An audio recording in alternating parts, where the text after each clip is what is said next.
छोले भटूरे किसे नहीं पसंद, लेकिन परफेक्ट भटूरा न बनने के कारण अक्सर हमें छोले भटूरे के लिए बाहर जाना पड़ता है। लेकिन आज हम कुछ टिप्स और ट्रिक्स के साथ बिल्कुल परफेक्ट भटूरे बनाएंगे। तो स्वागत है आपका मेरे channel kitchen stories with doctor Preeti में, घर का खाना बेहतर खाना। तो परफेक्ट भटूरे के लिए सबसे पहले हम लेंगे मैदा, और मैदे को हम बिल्कुल छान करके लेंगे, क्योंकि छाने हुए मैदे को जब भी हम गूंदेंगे तो बिल्कुल परफेक्ट मैदा गूंदेगा। तो इसके लिए मैंने 3 कप मैदा लिया है और तीनों कप मैदे को हम अच्छे से छानेंगे। छानने से जितनी भी गुठलियाँ होंगी वो सब निकल जाएंगी और मैदा बिल्कुल ही बराबर होगा। इसके बाद हम इसमें आधा कप सूजी ऐड कर देंगे और 1/4 कप मिल्क पाउडर। इसके बाद हम इसमें pinch of baking soda add करेंगे, थोड़ा सा सॉल्ट ऐड करेंगे और इसके बाद हम ऐड करेंगे पिंच ऑफ बेकिंग पाउडर। इसके बाद हमें इसमें जो इंग्रेडिएंट जो बहुत ही इंपॉर्टेंट है वो है दही। तो आधी कप दही इसमें ऐड करके हम इन सबको अच्छे से पहले हाथ से मिलाएंगे, और जब ये सारा कुछ बिल्कुल अच्छे से मिल जाएगा तब हम बिल्कुल थोड़ा थोड़ा पानी ऐड करके इस पूरे ही आटे को यानी मैदे को हम अच्छे से गूंदेंगे। इसके लिए हमें ठंडा पानी लेना है, गर्म पानी नहीं लेना है, क्योंकि ठंडे पानी से जो मैदा है वो बहुत अच्छे से गूंद जाता है। अब थोड़ा थोड़ा पानी ऐड करते हुए हमें मैदे को अच्छे से गूंद लेना है। एक्चुअली परफेक्ट भटूरे का जो सबसे इम्पॉर्टेंट स्टेप है वो है मैदे को गूंदना। तो मैदा अगर अच्छे से गूंदा रहेगा तो भटूरा हमेशा बहुत ही परफेक्ट निकल करके आएगा। तो जो मैदा है उसको गूंदना ही सबसे ज़्यादा इम्पॉर्टेंट है। तो अब बिल्कुल इसको स्मूथ गूंदेंगे और थोड़ा थोड़ा पानी ही ऐड करना, आपको बहुत ज़्यादा एक बार पानी आपको नहीं लेना है। और इसको बिल्कुल सॉफ्ट होने तक हमें इसको स्ट्रेच कर करके गूंदना है, और इसमें हमें 4 से 5 मिनट लगता ही लगता है। अगर आप जितना ही ज़्यादा इसको स्ट्रेच करके गूंदेंगे जो भटूरा है वो उतना ही परफेक्ट निकल करके आएगा। तो अब जो है मैदा काफ़ी ज़्यादा बिल्कुल गूंद चुका है, बिल्कुल सॉफ्ट हो गया है। तो अब इसको हल्का सा और चिकना होने तक इसको हम फिर से नीड करेंगे, और ये 1 मिनट में बहुत ही ज़्यादा सॉफ्ट और फ्लफ़ी हो जाता है।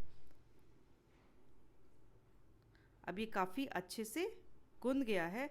तो अब हम इसको एक बॉल बना करके इसको रख देंगे, और इसके बाद हम इसमें जो भी आप कुकिंग ऑयल यूज़ करते हैं उसका 1 से 1.5 चम्मच हम इसमें पोर करेंगे, और पूरे ही ऑयल को हम इसमें ग्रीस कर देंगे। और इसके बाद हम कोई किचन टॉवल लेंगे और किचन टॉवल को अच्छे से गीला कर देंगे। आप जो भी पानी किचन टॉवल को गीला करने के लिए लेंगे वो एक्वागार्ड का लीजिएगा तो ज़्यादा अच्छा है।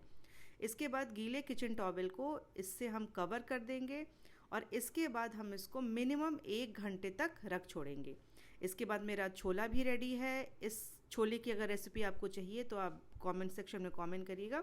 इसकी रेसिपी भी हम जल्दी ही शेयर करेंगे। ये बहुत ही क्विक है और काफ़ी ज़्यादा टेस्टी बनती है। तो 1 घंटे के बाद जब हम इसको हटाए हैं तो आटा काफ़ी ज़्यादा फ्लफ़ी और सॉफ्ट हो गया है। तो हम एक बार इसको फाइनली एक बार और गूंद लेंगे, और इसके बाद आप देख रहे हैं कि आटा काफ़ी ज़्यादा शाइन कर रहा है। अब अगर इतना सॉफ्ट है तब आपका भटूरा बहुत अच्छा बनेगा।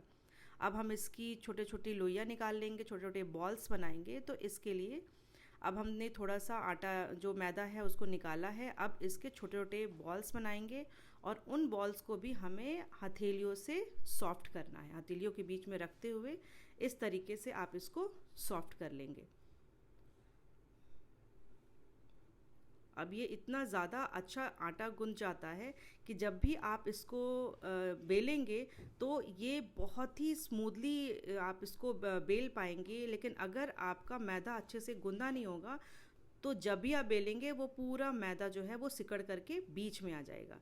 तो अगर आपको ये चेक करना है कि आपका जो मैदा है वो अच्छे से गूंदा है कि नहीं, तो आप बेलते समय ही आपको समझ में आ जाएगा कि आपका मैदा परफेक्टली गूंदा है या नहीं। देखिए इसको हम बेल रहे हैं तो ये जरा जरा सा भी नहीं सिकुड़ रहा है और बिल्कुल परफेक्ट ये बिल गया है।